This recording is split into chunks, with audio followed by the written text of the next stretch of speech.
Actually, a recent survey from Plan International says that 1 in 4 British girls say that they felt really unprepared for the start of their period, or actually didn't even know what was happening when they had their period. And that's really where we came to create the journal from. We really feel very strongly about taking away that apprehension, the uncertainty, the taboo element of even just kind of talking about periods, and replace it with knowledge, a feeling of empowerment, and ultimately celebration. Remember getting your period? Did you have any clue about your cycle? Really? In those early days, did you really know what was going on? Imagine if you did. In this episode of the Fertility Podcast, Kate and I talk about a new way young women can feel empowered about their periods. The early years from the Fertility Podcast, where we aim to talk about the stuff you wish you had known before trying to conceive.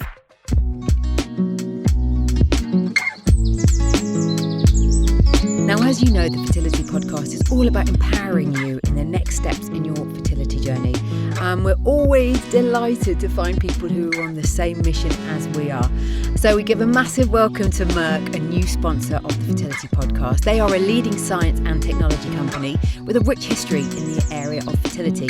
And with this experience, Merck has launched Bloom, a brand new website intending to provide you with information, whether you're looking to start your family or grow it and you need some help on what you're going to do next. So to find out more, just visit merckbloom.com.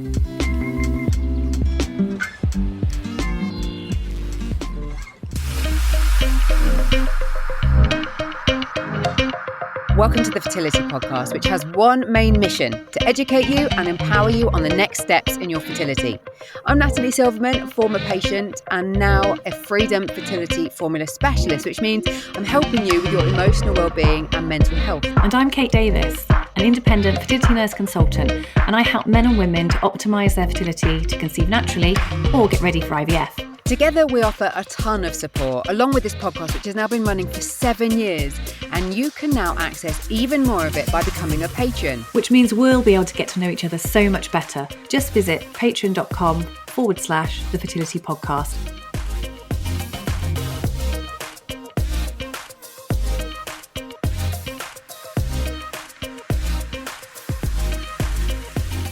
So we're now going to welcome Amone Gbedamah, who's one of the co-founders of We Are the Hood, which is a brand new journal aiming to change how we first experience our period. And it's essentially a period tracker at the moment for girls aged between 8 to 14. Amone, welcome to the podcast. Thank you so much for having me. Because I remember first period, starting my period, sneaking into my parents' bedroom and whispering to my mum, I think I've got my period. Because it was like taught to me to be a secret. Yes. And I think this is part of what you're on a mission to overcome, isn't it, Amone, to try and not have this secrecy about the conversation as a starting point.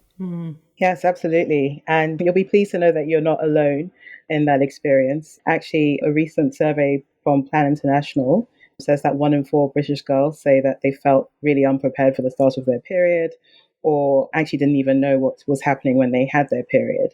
And that's really where we came to create the journal from. We really feel very strongly about taking away that apprehension, the uncertainty, the taboo element of even just kind of talking about periods, and replace it with knowledge, a feeling of empowerment, and ultimately celebration. So, we launched the journal. The journal is called Girlhood the Story in March this year through a Kickstarter campaign.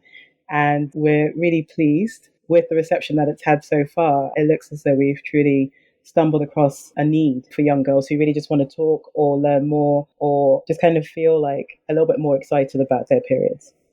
Kate, can you remember how you felt when you started your period? Were you excited about it? Were you nervous about it? Nervous. I think I was really lucky that I did have quite a good education from my stepmom. I had that knowledge of what to expect. But then when it actually happened, I was staying with my sister. And my sister is 18 years older than me, and we're really close. And I remember playing in the garden with my nephew and then suddenly thinking, something's going on. But then I felt I couldn't tell my sister. And I don't know why, because she and I are so close, but I felt it was secretive. So I remember being on the phone, a bit like you saying with your mum. I remember being on the phone and saying to Sue, I think my period started. And luckily, she was so wise. She knew to pack me off whenever I went away with whatever I might need. So I don't remember it feeling scary, just that there was that secrecy surrounding it. And then I felt quite empowered, that I thought, I'm actually a woman now. So I remember it in a really positive way, actually. Do you have positive memories, Amone, of yours, of starting your period? Well, I actually started mine quite late, so a lot of the kind of mystery around it was gone, which was good. But I remember when I found out about them, and I was 8 years old, so I found out quite early. And I remember being quite freaked out about it because I was at school at the time, and, on a particular day, all the girls were asked to report to the art room on a day that we didn't have art class. And the curtains were drawn. So again, to that element of secrecy. And then our poor art teacher started to talk us through all things anatomy and periods. And, I remember coming out of that class and just feeling like I couldn't really talk about what I heard. All the boys kind of came over asking, "Oh, what did you guys get to do? Was it exciting? What were you talking about?" And, just feeling really awkward about even just kind of explaining. And I remember going home and actually not feeling like I could talk to my parents or my siblings about it either. So, I think as we were creating the journal, the more we spoke to women, the more we realized that there was a lot of commonality between the stories. And actually, one of the key aspects of the journal is that each of the 12 chapters, because it's called Girlhood the Story, because we really want to encourage girls to capture their own story of growing up. Each chapter starts with the first period story from an inspirational woman. And it's really, the idea is to normalize that experience, kind of just reinforce that you're not strange if you're not excited about it. You're not strange if you're not quite prepared to grow up. And it's also perfectly fine to be very excited and kind of desperately wanting to get yours, right? So we try to shed light on all the different types of experiences that are out there, or as many of them as possible, in a bid to just kind of make it more normal. And you mentioned earlier about the importance of young girls viewing this stage in their life as celebratory.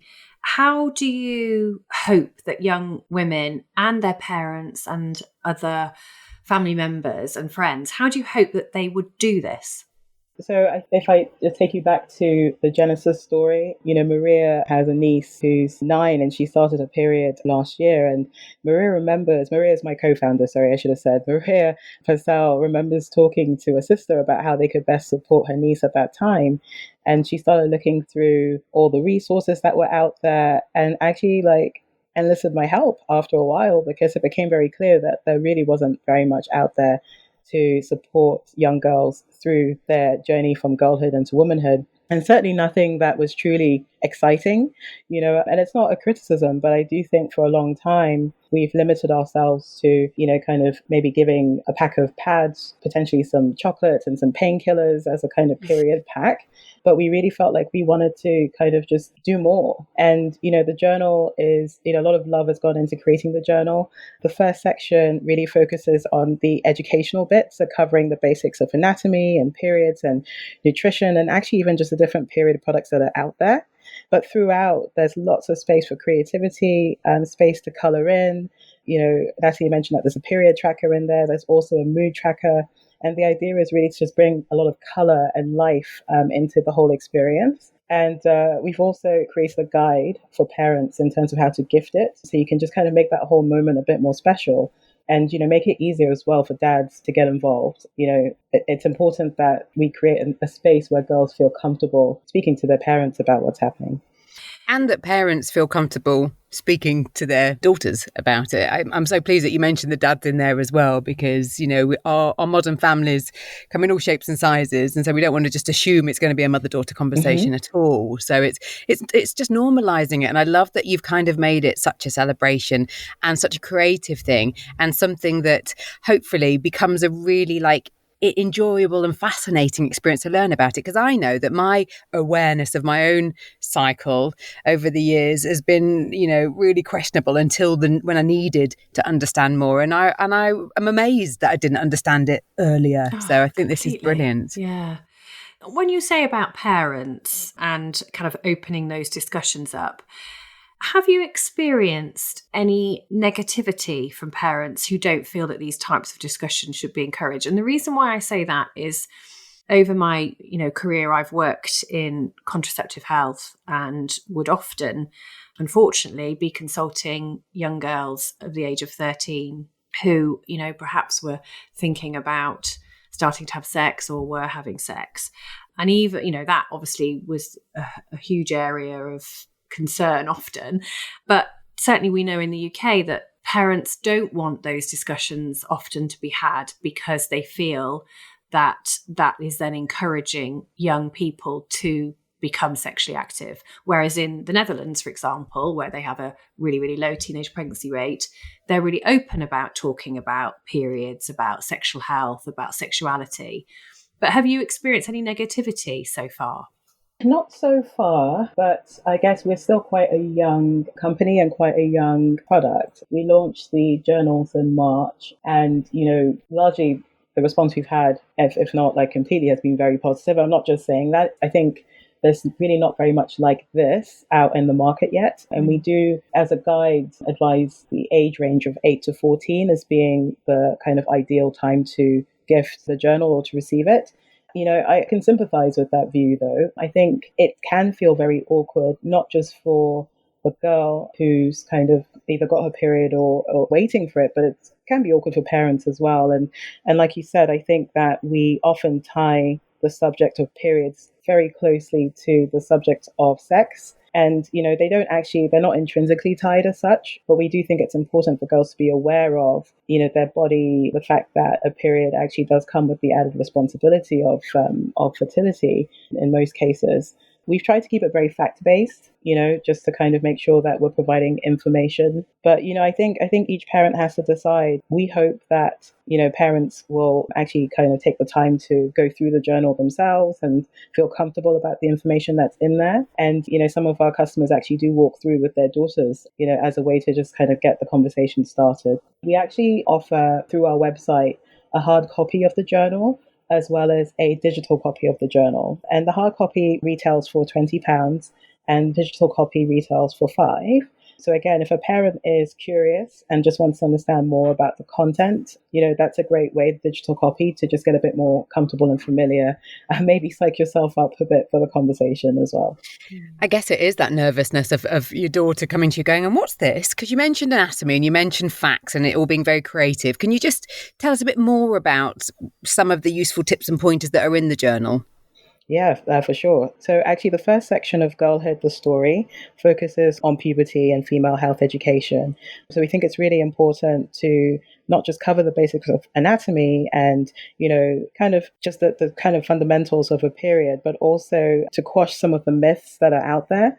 Because actually, if you're not talking to your daughters about periods, they're probably talking to their friends about them, or maybe doing a Google search or an internet search and coming across information that may or may not be factual. So we've actually included a lot of myths in the book, and we bust those myths.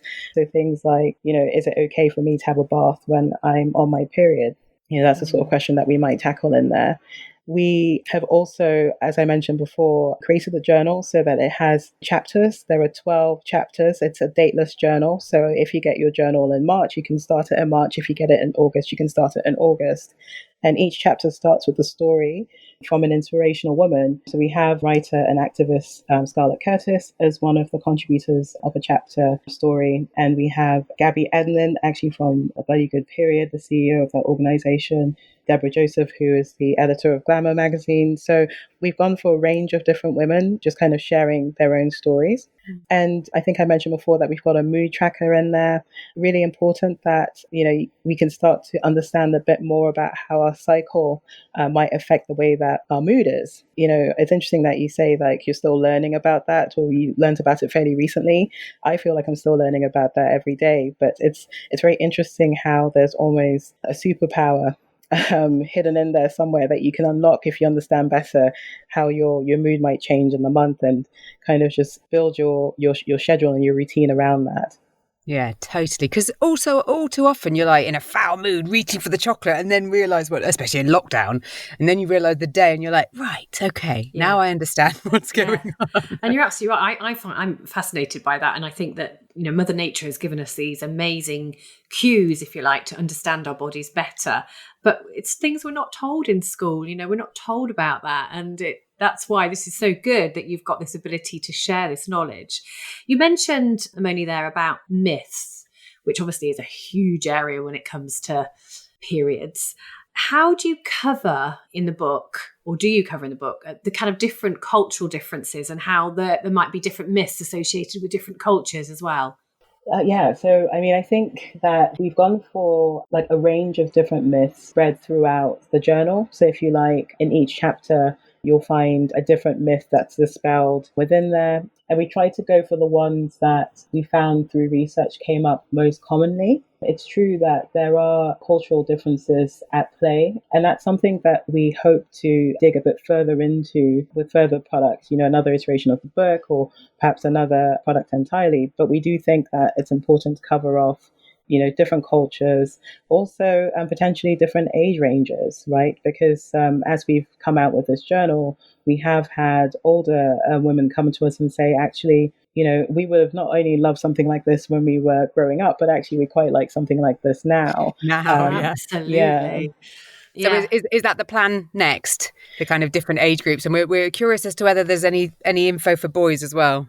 Yeah, so needed to catch our breath, to be honest, because we launched our Kickstarter, our crowdfunding campaign for the journal right before COVID really started to hit the UK. So, I think it's fair to say that we had spent a lot of energy kind of getting that going. And, it was exciting actually for us as an experience, but we needed to focus on getting the crowdfunder done and then going to print, getting the journals produced and then getting them out to customers.